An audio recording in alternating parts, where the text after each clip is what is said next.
The phone rang at 3:47 a.m. Before even picking it up, I already knew who it was.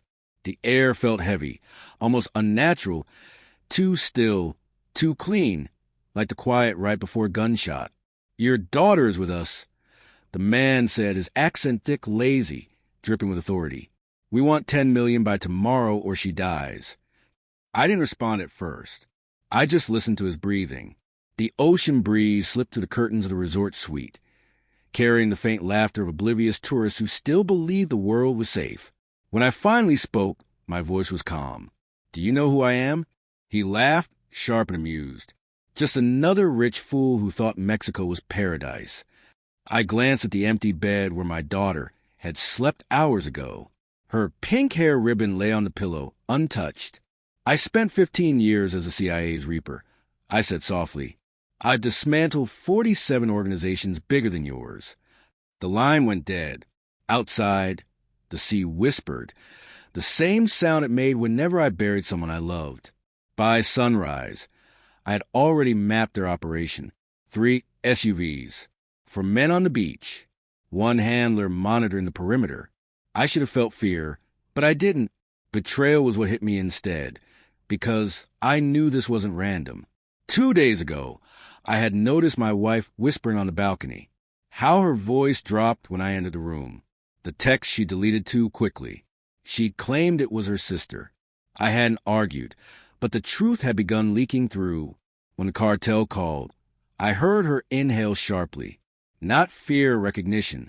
That sound replayed in my mind as I traced a network of calls. Her phone pinged near the same tower that relayed the cartel signal. "Coincidence," she would say. But I had spent years decoding lies delivered in calm voices. She thought she could outplay me.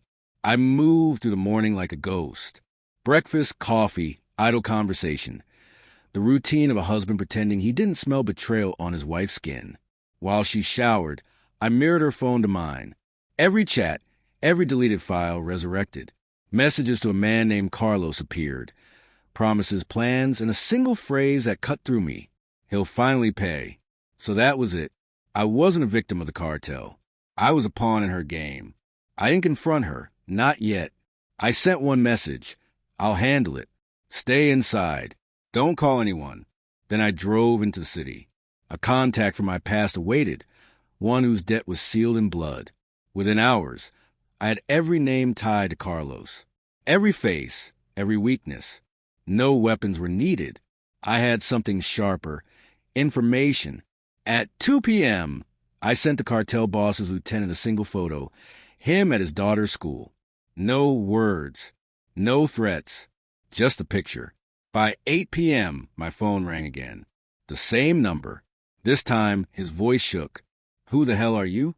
I said nothing. I let him hear his own fear echo back.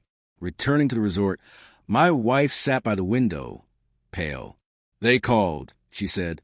"They said they'll release her." I nodded. "They already did." Her face went blank. "What do you mean?" I handed her the printed file, her messages, her plan with Carlos, the payout accounts, the staged kidnapping. Her breath caught. The mask cracked. "Listen," I said, raising a hand. One motion, and she stopped. "You used our daughter," I said. "You made her bait." She broke down, sobs loud and desperate, meant to humanize her. I didn't move. My silence was a blade. The next morning, I met Carlos at a warehouse outside town. In person, he looked smaller, less legend, more mistake. "You don't understand," he stammered. "She told me everything." I said. I opened the trunk. Inside, my daughter slept, wrapped in a blanket, untouched. I lifted her gently. Carlos saw the look in my eyes and knew what was coming, but I didn't kill him. That would have been mercy. Instead, I called a friend in the Federals, the kind whose favors never appear in reports. Within minutes, Carlos's name was linked to every shipment, hit and bribe. His own men would find him before the law ever could. By the time I returned, my wife was gone. Suitcase missing. Silence permanent. I sat on the balcony as the sun fell over the sea, my daughter sleeping inside. Somewhere, Carlos begged for forgiveness. Somewhere, my wife learned the cost of her lies. I felt neither peace nor rage, only clarity. I had spent my life dismantling others. Now I dismantled my own. When the phone buzzed again, I let it ring.